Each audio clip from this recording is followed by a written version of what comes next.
Hey, welcome back to Well, That's Interesting, the Whack Around and Find Out edition. Today is episode 196, How to Prevent Real-Life Snakes on a Plane, because this happens more than you think, and that time Sudoku triggered seizures. My friends, we are hitting all sorts of new levels of weird as we approach the monumental milestone that is episode 200. Can you see it there? On the horizon? All glittery and gold. I know, I'm excited too. I can't wait to wade through the odd, uncomfortable, funny, and fascinating topics planned for that show. But in the meantime, let's tip our hats to the recent, remarkable journeys we've been on together. After we learned that it is possible to overdose on milk in episode 187, we learned shortly thereafter how breast implants can be used to save the lives of those awaiting lung transplants. That was episode 188. We then reached new rare medical heights when we took a gander at what is probably the most intense X-ray ever featured on this podcast. It was that of a whole-ass 6-inch kitchen knife inside the abdomen of a young man. That, in and of itself, is shocking, but the real twist was that the stabbing occurred at the total other side of his body. The blade had shifted, it moved, and it somehow avoided injuring any internal organs. Have a listen to episode 190 if you haven't. It is truly unbelievable. Speaking of which, just 2 weeks ago, we learned that each nostril has its own distinct sense of smell, and tree roots may have caused mass extinctions. Yes, and when I say mass, I mean it. I'm talking about 70% of the ocean's wildlife gone. Yeah, trees did that. Find out when, why, and how in episode 194. Today, in the first half of the show, something nowhere near as devastating. That is, unless you're terrified of snakes, then today isn't your lucky day. My warm-blooded business goose, sometimes snakes really do end up on planes. What can I say? It is a very real thing, and it is a very real danger. Not for us humans, really, but for ecosystems where the plane lands. We will get into all the ways our serpent friends can find themselves 30,000 feet up, the impact they may cause if they successfully get from point A to point B, and I will introduce you to the people whose job it is to make sure they don't take off in the first place. Yes, there are people whose job it is to make sure snakes don't end up on planes. I'll also show you how they do it. Then after the break, you'll never take doing a favorite pastime for granted again after you hear about a 25-year-old physical education student. There are few things more terrifying than being buried alive. And that's just what happened to this young man. A random avalanche led to a brain injury, which then led to a long road to recovery, which then led to, you guessed it, seizures when playing a popular math game. But only this math game. How these events are connected, what part of his brain went haywire while doing this puzzle, and why, shall all be revealed. The bizarre just keeps coming. Oh, hello, I'm Jill Chacha. And if this is your first time listening, welcome to the flock, my speechless business goose. To begin, I'm going to need you to warm up the old snake-free time machine and dial it way the fuck back to a time when smartphones were merely toddlers, but their reach was already global. I'm talking about the year 2012.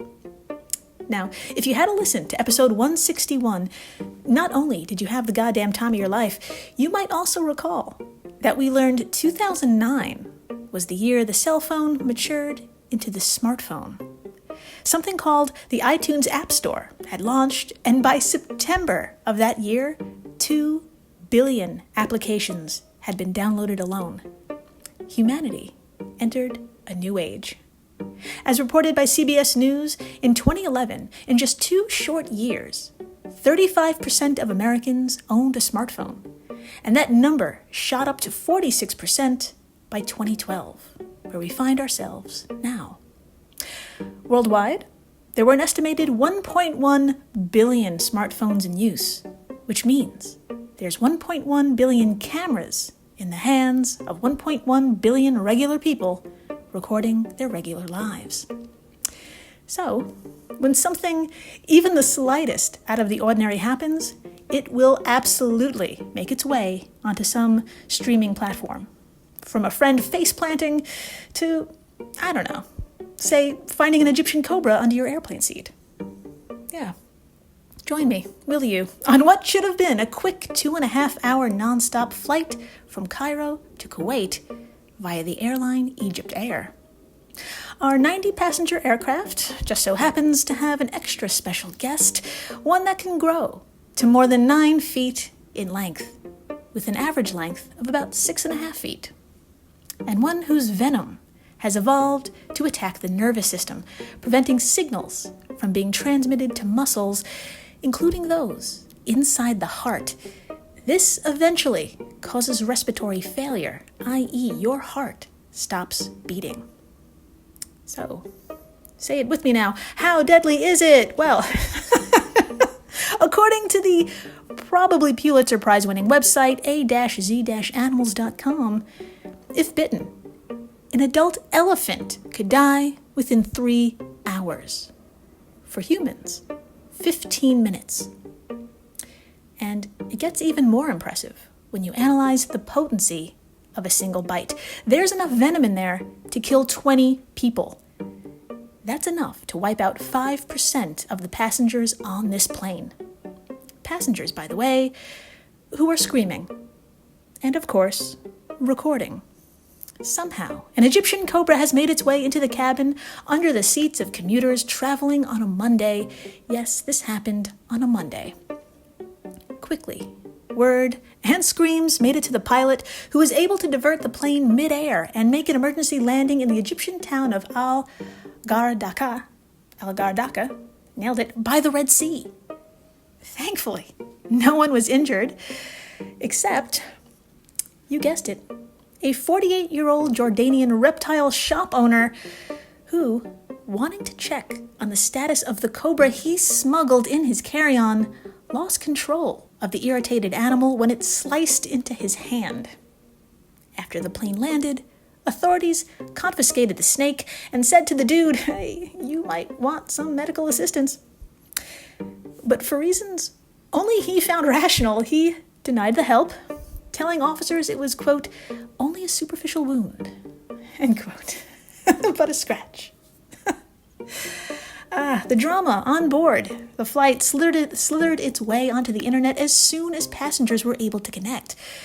In fact, by the time the plane took off once more and landed in Kuwait, the world already knew what had happened. And the world didn't have to wait long for a scene like this to unfold once again. But before I get into it, I can see your face. I know what you may be thinking. You may be thinking, Jill, come on. Smuggled snakes. Is this what the episode is about? Snakes get onto planes because of smuggling? That's it? My heartbroken business goose. Don't despair.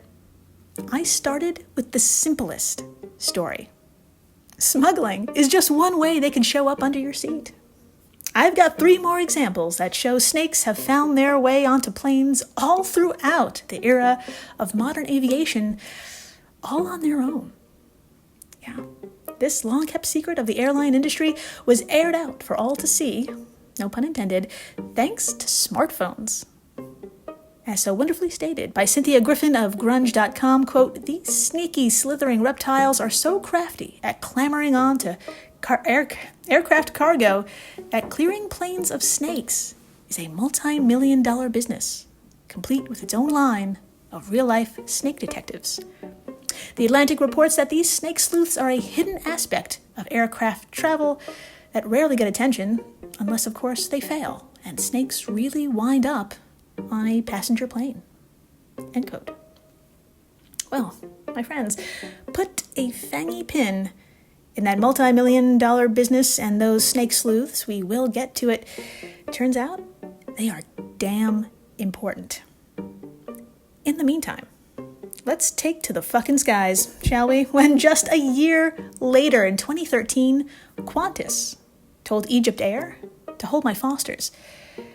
Oh, my belly-buttoned business goose, you need to drop whatever it is you're holding, especially if it's a child, and pick up your phone. Mosey on over to our social media stuffs and tap on today's post. You won't believe what you're about to see. The drama this time took place outside the plane, 30,000 feet up. And thanks to the passengers inside the plane, I've got the photos to prove it. I'll give you a second to pull those up. Yeah, what you're seeing here is the wing of an aircraft, and sticking out from the gears of the wing is a very, very, very, in parentheses, very long, very girthy snake. Let's get into it. Quote, passengers on a Qantas jet flying over Australia got a shock when they spotted a 12-foot python clinging to a wing at 30,000 feet. The plane was around 20 minutes into its flight from Cairns in northern Australia to Papua New Guinea when a female passenger first announced she could see the reptile. Those on board could only watch as the snake, thought to be a scrub python, spent the flight battling to survive in freezing conditions. End quote. Yes, my friends, you heard that right. A scrub python found itself Tom Cruising hard on the side of a jetliner in conditions that included negative 12 degrees Celsius or 10 degrees Fahrenheit temperatures and holding on against 300 mile per hour winds for approximately 2.5 hours. Yeah, as this Qantas flight flew over the Coral Sea. Oh God, my friends, if you swipe past those unimaginable images of this snake fighting for dear life, you'll land on an image of passengers located in the back of the plane. They had a front row seat of the whole ordeal. Passengers like Robert Webber, who told the Sydney Morning Herald in a most Australian response, quote, there was no panic, and at no time did anyone stop to consider there might be others on board, end quote. This was just another day for Australians, but definitely a different experience for your average scrub, who is a non-venomous snake and one of the largest species on the continent. They could reach up to 8 meters or 26 feet long. That's 26 feet. Yeah, and they weigh in at 25 kilos or about 55 pounds. Yeah. Oh, and they're usually found in the tropical rainforests of Queensland in northern Australia. So, how did it end up clinging to the side of a plane? Well, we will certainly dive a little deeper into how the animal could have made it all the way to this point, but for now, it's believed the snake curled up into a landing gear cavity to keep warm before the plane took off. Also, in that photo of the passengers, you'll notice everyone has their phone out, but you don't see their faces, which would have shown concern. Quote, I felt quite sad for it, really, Robert told the Daily Mail. For the remainder of the trip, it was trying to pull itself back into the plane. Despite the cold and wind, the snake still managed to hang on, but each time it managed to pull itself back into the cavity, the wind just forced it out again. End quote. Well, my friends, our heroic snake Scrubby, despite the insane odds, held on to the goddamn plane and was reported to have survived the 500-mile trip. However, the Daily Mail went on to conclude, quote, it was not immediately known what happened to the reptile, but passengers suspected it would have been destroyed by Papua New Guinea quarantine officials, end quote. The Atlantic reported that the snake eventually succumbed to the elements. Well, I'm with you, my big-hearted business goose. A part of me hopes Scrubby's implausible feat was rewarded with a spot in a rescue sanctuary or something. But we will get into the reasons why, though that's probably not the case. In the meantime, let's finish up our scaly extravaganza with some lighthearted shenanigans, and recent ones, too. Back in 2021, a baggage handler for the airline Indigo was preparing a plane for a flight from Calcutta to Mumbai when he spotted a snake in the cargo hold before passengers began boarding. If you head on over to our social media stuffs and swipe past the very calm Aussies, you'll see a screenshot of a video taken by a Calcutta Forest Department officer who was summoned to the scene. The officer just could not keep up. The video is of the snake hauling ass across the tarmac and into the night. It was believed to be a non-venomous rat snake. Let's fast forward to 2022, when videos posted to TikTok by passengers on an Air Asia flight leaving the Malaysian capital of Kuala Lumpur for the city of Tawau on February 10th. Those videos went viral with a capital fucking V. Swipe past the snake making a getaway, and you'll see a screenshot of why. Yeah, that's a snake inside a light fixture. Yes, it's inside a light fixture in a brilliant paragraph provided by USA Today. Quote, Quote, Air Asia's chief safety officer, Captain Leong Ten Ling, said in a statement that several passengers noticed the snake and alerted workers. Once the pilot was told, the flight was rerouted to the city of Kuching, around 550 miles west of Tawau. Ling added that the plane was then fumigated, assuming the snake was taken out before the passengers were put back on the plane to reach their destination. It was unclear what type of snake it was and how it got there. End quote. Thank you, USA Today. Well, that was a lot. Here we are. And I'm assuming you're thinking, oh, thanks, Jill. New fear unlocked. But fucking why? Why does this happen? Well, my globe-trotting business goose, I am so glad you asked. Other than smuggling, the main reason why snakes end up on planes? Drumroll, please. Thank you in the back. Because the planes are there. Yes, it's because they're sitting there. And no better example of this was an unforeseen consequence of COVID. My friends, back in June of 2021, smack in the middle of the California Mojave Desert, Qantas airline engineers based at the airline's Los Angeles hangar were given new pre-inspection procedures for their fleet of A380 aircrafts. We need to get into this. While humans remained mostly quarantined, engineers were tasked with maintaining the A380s parked in deep storage. With the fleet expecting to return to service when international travel demand got back to pre-COVID levels, a different set of hazards needed to be addressed. For you see, the desert-based airfield was the perfect spot to protect the fleet from weather, thanks to its dry heat and low humidity. However, it just so happens to be the ideal environment and home of the Mojave's highly venomous rattlesnakes and scorpions too. My friends, grounded planes require a lot of work. Your average maintenance can include, quote, weekly, fortnightly, and monthly inspections that include draining fuel tanks of water caused by condensation, rotating wheels to avoid flat spots, checking pressure tire, and inspecting the fuselage and wings, end quote, from qantasnewsroom.com.au. But when your plane is surrounded by pointy animals who have no care for and give no fucks about private property and capitalism, it is you who needs to adapt. Qantas Newsroom went on saying the engineers did everything from, quote, covering the interior seats with plastic sheeting to applying protective film to the top of the rudder and all of the cabin windows. Those alarms are apt. Right on time. I don't know if you could hear that. The wheels, tires, and landing gear legs were wrapped in protective film, and all inlets and orifices on the fuselage were plugged to avoid insects, birds, and even bats making themselves at home. End quote.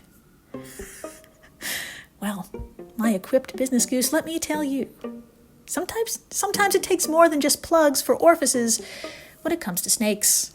But don't take my word for it. Tim Haywood, Qantas manager for engineering in Los Angeles, told the newsroom, the area is well known for its feisty rattlers who love to curl up around the warm rubber tires and in the aircraft wheels and brakes. So every aircraft has its own designated wheel whacker, a repurposed broom handle as part of the engineering kit, complete with each aircraft's registration number written on it. The first thing we do before we unwrap and start any ground inspections of the landing gear in particular is to walk around the aircraft, stomping our feet and tapping the wheels with a wheel whacker to wake up and scare off the snakes. That's about making sure no harm comes to our engineers or the snakes. We've encountered a few rattlesnakes and also some scorpions, but the wheel whacker does its job and they scuttle off. End quote. Yes, a broom handle, everyone, a wheel whacker, or what I like to call a whacking stick. They use a whacking stick, and if you're a fan of The Simpsons, then you know why I'm laughing and why I immediately thought of this. If you're not familiar with The Simpsons, what are you doing with your life? Start with Season 4, Episode 20, simply called Whacking Day. What is it about? Well, I'll tell you. The Springfield holiday of Whacking Day, when live snakes get whacked with sticks, is fast approaching and Homer can hardly wait. But Lisa is horrified and persuades Barry White to help lead the snakes to safety. Oh, my friends, sexy hilarity ensues, but unlike the events in the episode, the engineers IRL do not actually attack snakes. The wheel whacker is a simple, safe, and effective way to rid of the animals, but it's not the only device used nowadays. Join me, will you, in fucking Guam, where we'll find U.S. Geological Survey invasive species scientist Robert Reed. As he explained to Alexander Abad Santos of The Atlantic, it's very possible and fairly common for a snake to survive up to 2 hours while hanging onto a commercial airliner. Quote, the thing about brown tree snakes, for example, is that you can cool them down to -5 Celsius or 23 degrees Fahrenheit, and some of them will survive. The scrub python, though, is bigger than the brown tree snakes I study in Guam, so it loses body heat at a slower rate. At 0 degrees Celsius or 32 degrees Fahrenheit for an hour, most snakes can live, which means that, yes, if the trip were short, a snake could survive even freezing temperatures. End quote. So, my compact business goose, since snakes can adapt to these kinds of temperatures, and as we jet ourselves faster and faster around the world, along with USDA Wildlife Services, Reed's USGS team spends millions of dollars in Guam to make sure snakes stay the fuck home. Reed knows firsthand the impact snakes can have in a habitat not adapted for them. After arriving in Guam, the brown tree snake devastated the majority of native birds on the island. If Reed and other employees like him miss spotting snakes before takeoff, the same thing could happen to places like Hawaii, where wild birds there have no clue what a snake even is and have not evolved to elude them. So, the next time you board a flight, please know that it's been whacked. And please keep an eye on the guy next to you, just in case. He could be a pet store owner. After the break, we're leaving the skies for the mountains of Germany and leaving venomous animals for avalanches. We're returning to Old Medical Oddities Lane, but don't worry, it will end well, eventually. Stay tuned. We're the All Creatures Podcast. Each week, Angie and I explore and share amazing details about the many animals we share our world with. Plus, Chris and I are both PhD scientists and educators. So we do the deep dives in the scientific research and then come back and share what we learn in a fun and casual way. We also speak with other scientists, animal experts, activists, and many other conservation enthusiasts from all over the planet. So you can find the All Creatures Podcast wherever you get your podcasts. Do you find it hard to sleep at night?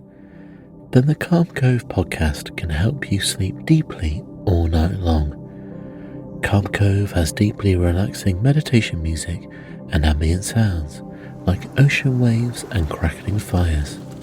All of our episodes are designed to help you relax and to fall asleep fast. Calm Cove is brought to you by the team behind Sleep Cove, the sleep podcast that consists of spoken word hypnosis, meditation, and stories. So if you want to listen to a beautiful soundscape tonight, search for Calm Cove on Apple Podcasts or Spotify and see how we're helping millions of people relax and go to sleep every night. And we're back. We are so back. And my friends, my elder members of the flock, do you recall the absolute fucking craze that was Sudoku? Yes, I can see you nodding. Fantastic. For the younger members of the flock, don't worry, I shall explain and even throw in a few fun facts some of us elders may not know about this particular game. Please, everyone, imagine the year 2000. Thank you. The world had just breathed a sigh of relief surviving Y2K, a very real and deep concern that a bug in computer programs might cause havoc when dealing with dates beyond December 31st, 1999. Without the proper updates, there was a chance when clocks struck midnight on January 1st, affected computer systems would fail to operate, cause massive power outages, transportation systems to shut down, and even banks to close. The electronics store, Best Buy, even hung signs throughout their stores yelling, "Remember to turn your computer off before midnight on December 31st, just in case. I'm happy to report all clickety-clack calculations were made, digits rolled over, and the scare evaporated. Even something called the internet caught on, with 407 million users in 218 of 246 countries around the world. Thankfully, we never had to worry about the digital age again. Shortly thereafter, another craze hit. But this one was completely different. In fact, it was 180 degrees away from the new obsession with the virtual world. In 2005, when physical newspapers began clinging on for dear life, the crossword puzzle was joined by a little square called Sudoku. The square was divided into 9 3x3 quadrants, or 81 cells in total, which were mostly empty except for a few printed numbers to start the game off. Your challenge, if you chose to accept it, was to fill the remaining squares by following a few rules. Each row should have numbers 1 through 9, no repeats. Each column should have numbers 1 through 9, no repeats. And finally, each 3x3 quadrant should have numbers 1 through 9, and say it with me now, with no repeats. Excellent, good job. The challenge was accepted worldwide, and the craze became an addiction. By the end of the year, championship Sudoku tournaments were being held, and publications like The Independent were getting letters like this, quote, "Sir, I have a train journey of 1.5 hours. Before you started to include Sudoku, I could read the newspaper for an hour and sleep the last half hour. You introduced Sudoku. I would read for an hour, do the puzzle in 10 minutes, sleep for 20 minutes. This week, you put in 3 Sudokus. I didn't get any sleep. Today, there were 4. There were 4 Sudokus." Sorry. "I am in danger of falling asleep in the office. When is this proliferation going to stop?" End quote. From an article published in 2006. The craze has definitely subsided, but the game is still around today. Fun fact, it didn't just appear in 2005 out of nowhere. It had a very long climb before the spotlight. According to the wiki, the modern Sudoku was most likely designed anonymously by Howard Garnes, a 74-year-old retired architect and freelance puzzle constructor from Cornersville, Indiana, and first published in 1979 by Dell Magazine called Number Place. End quote.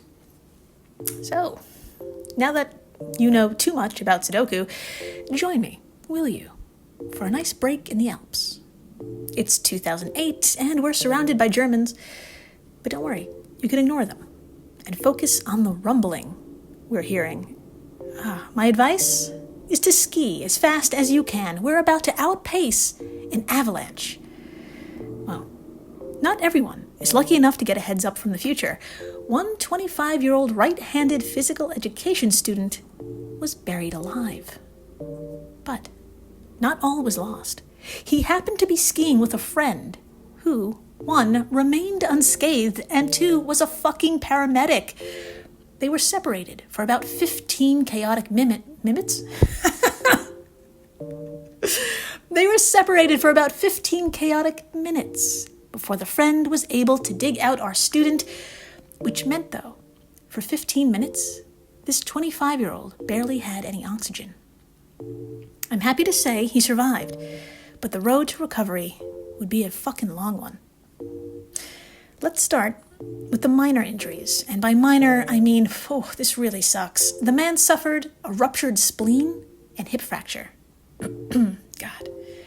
As for the major injuries, and by major, I mean, major, this really, really sucks. Thanks to a lack of oxygen to certain parts of the brain that control coordination, he developed myoclonic jerks in the muscles of his mouth when he talked, and they also occurred in the muscles of both legs when he walked. Now, what the fuck is a myoclonic jerk? That is a good question. I gave it a Google, and although it sounds like an insult, they're sudden, brief, involuntary twitches or jerks of a muscle or a group of muscles. And believe it or not, you don't need to be buried alive to end up having them.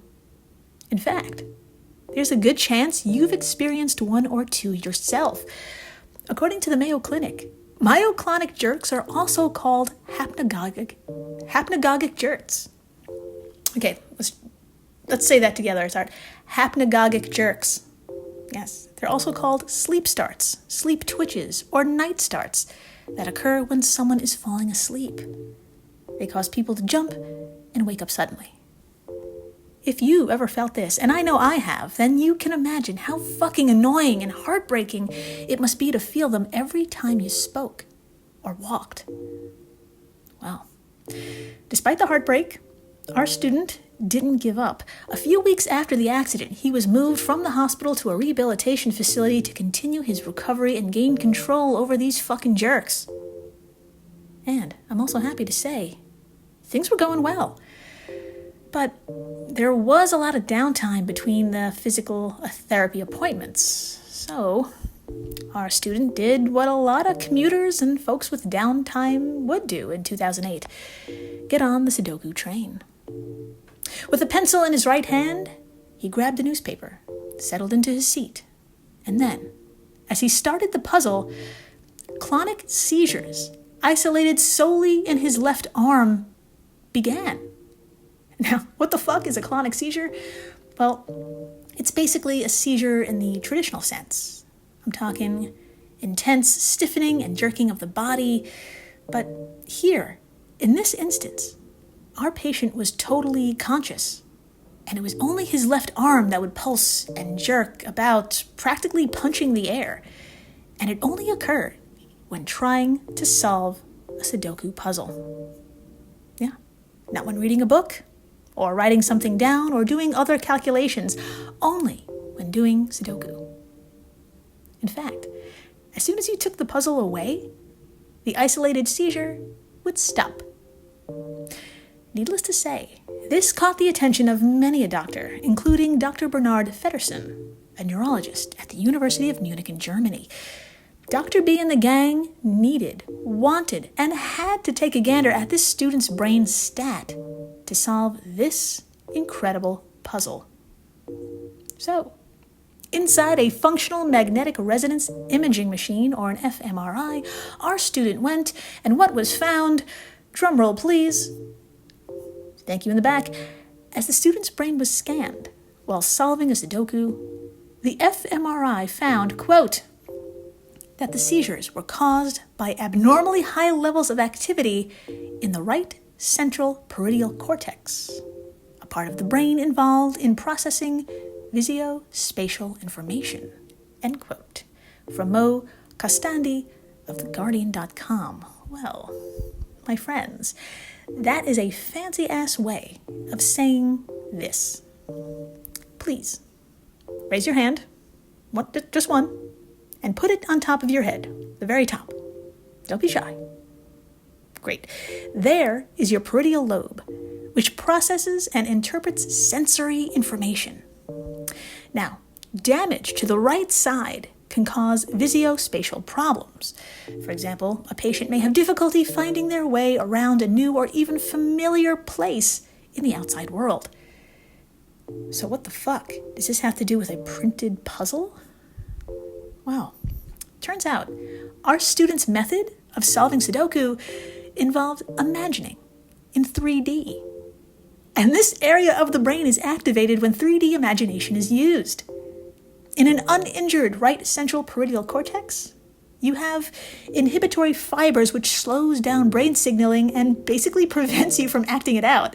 But our student was left with fewer inhibitory fibers after the accident, which meant when he used his 3D imagination, it led to an overactivation of this region, which spilled over into clonic seizures in his left arm.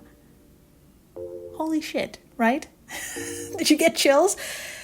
Now, never being able to imagine without having your left arm go bonkers sounds like a nightmare. But my fragile business goose, I've got good news. For real. Thanks to anti-epileptic... I'm having some jerks myself. Thanks to anti-epileptic medication taken regularly, our patient became seizure-free and has remained seizure-free even up until his last appointment with Dr. B in 2014. Round of applause. On occasion, he does have the myoclonic twitches, but they too are under control thanks to physical therapy. I know. Problem solved. And thank you for listening, rating, subscribing, telling your friends that there's probably a snake on their plane somewhere. And it just happens. Also tell them Sudoku is dangerous. Give them no context. And a whacking stick-sized thanks to the folks over at Airwave Media, a podcast network to which WTI belongs. If you love the show, and you do, you love the other podcasts in this family, and please, stay interesting.